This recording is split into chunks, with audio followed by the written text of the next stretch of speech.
Welcome to Weekly World News on SpringNectar TV, brought to you by Vibha Ramesh, Los Angeles, United States. First, the top headlines. Biden faces strong GOP resistance in Senate. Historic agreement on tax reform by G7. Germany's support to ending free carbon permits for airlines puts pressure on the United Kingdom. Free vaccines for all adults in India, announces Prime Minister Modi. Planes from Belarus banned from European Union. Now we move on to news in detail. President Biden and the key GOP negotiator Shelley Moore Capito discussed at length a potential bipartisan compromise on infrastructure. The core of their discussion was to sort out the differences on a package. However, Democratic lawmakers are keen on moving ahead on an infrastructure package, irrespective of whether the Republicans agree to it or not. And on Monday, it became more evident that many of Biden's priorities are facing the risk of impediment following the announcement of key centrist Joe Manchin.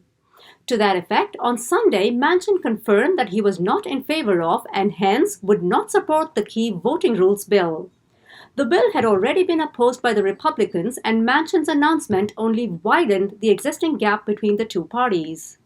He said on Fox News Sunday, "I think it's the wrong piece of legislation to bring our country together and unite our country." And an opinion piece in the Charleston Gazette-Mail newspaper read, "Voting and election reform that is done in a partisan manner will all but ensure partisan divisions continue to deepen."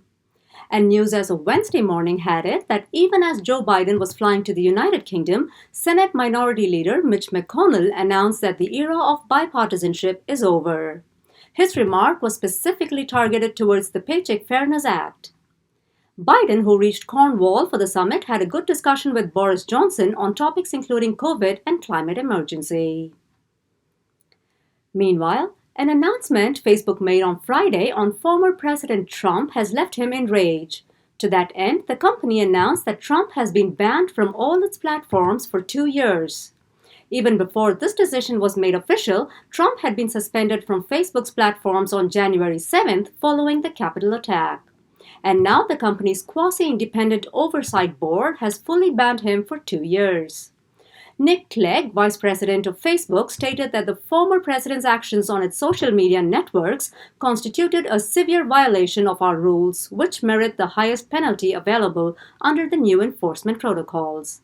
Trump, however, called the move an insult and said in a statement, "They shouldn't be allowed to get away with this censoring and silencing, and ultimately we will win. Our country can't take this abuse anymore." Moving on, for the first time in 20 years, the FDA approved a new drug for Alzheimer's on Monday. Sources say that the approval could stir up pressure to ensure its availability worldwide. News has it that although healthcare professionals and patients support the drug, its efficacy and usefulness are still under research.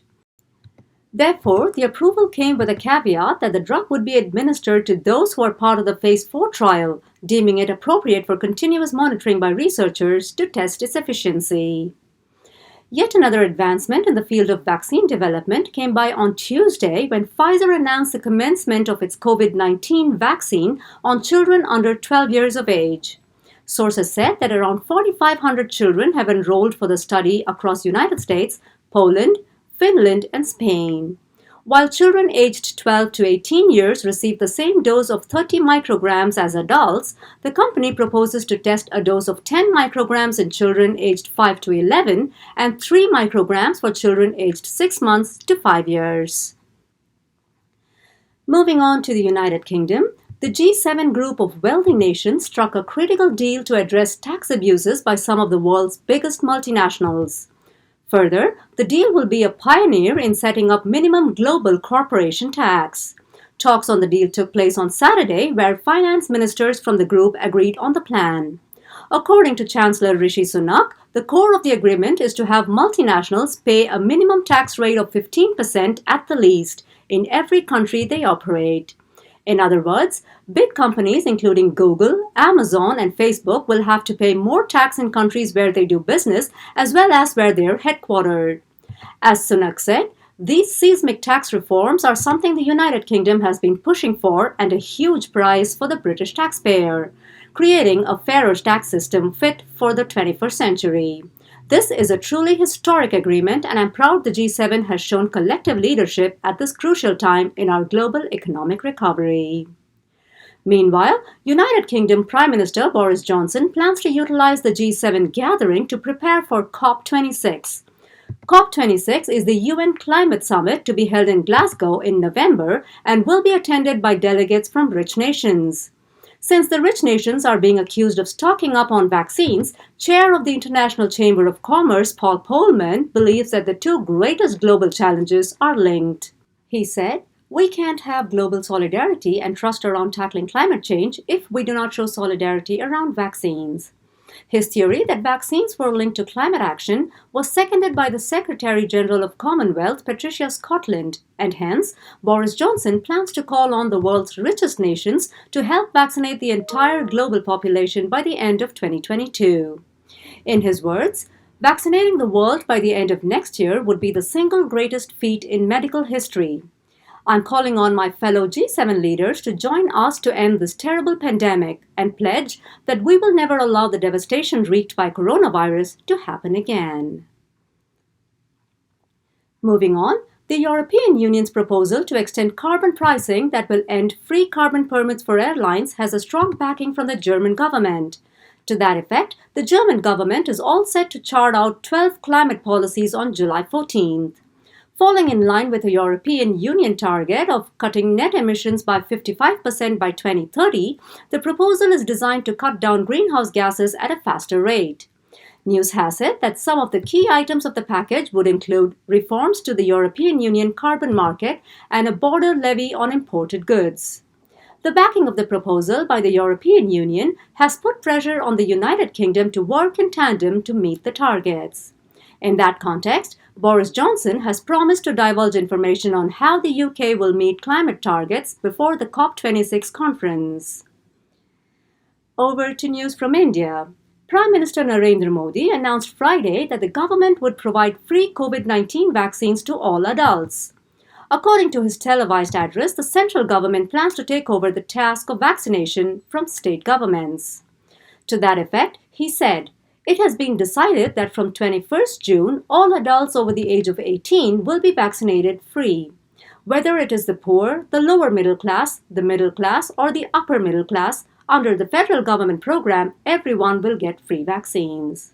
On Saturday, India moved one step closer towards the fight against climate change, as Modi advanced the date for 20% blending of petrol to 2025 versus the initial plan of 2030. During his address on World Environment Day, he said, "The country is fast moving towards clean energy and we will see a great benefit from rapid ethanol blending, especially in the agriculture sector." In another instance, Modi made a move in the interest of farmers whereby he raised the minimum support price of certain crucial crops, which in turn is expected to improve the living standards of farmers in the country. Meanwhile, New Delhi and Mumbai have gradually started easing restrictions and opening up the economy as infections fell to a 2-month low.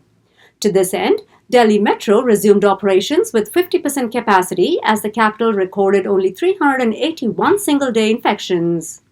Similarly, the financial hub Mumbai permitted the reopening of malls with restrictions as the number of single-day infections came down to 794 cases this week compared to 11,163 in April. Over to Belarus. Following the arrest of activist journalist Roman Protasevich in a politically led operation, the European Union has imposed a ban on all Belarusian carriers from flying over its airspace. The decision was made on Friday over a meeting of European Union ambassadors who unanimously agreed to deny Belarusian carriers landing and taking off rights. In effect, starting Saturday, no airplane from Belarus was allowed to fly over the territory of the 27 member states. Further, the European Aviation Safety Agency issued a directive to ban European Union aircraft from flying over Belarusian airspace or landing on its territory.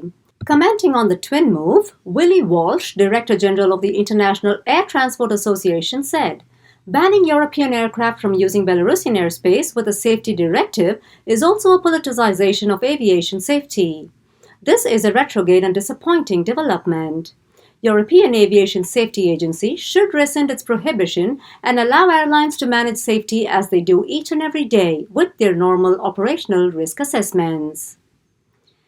Moving on to the dark continent, Africa battles a third wave of COVID infections as vaccination supply comes to a standstill. According to the World Health Organization, 14 countries have shown an uptick in new cases of coronavirus and 8 countries reported a sudden spike of over 30% last week.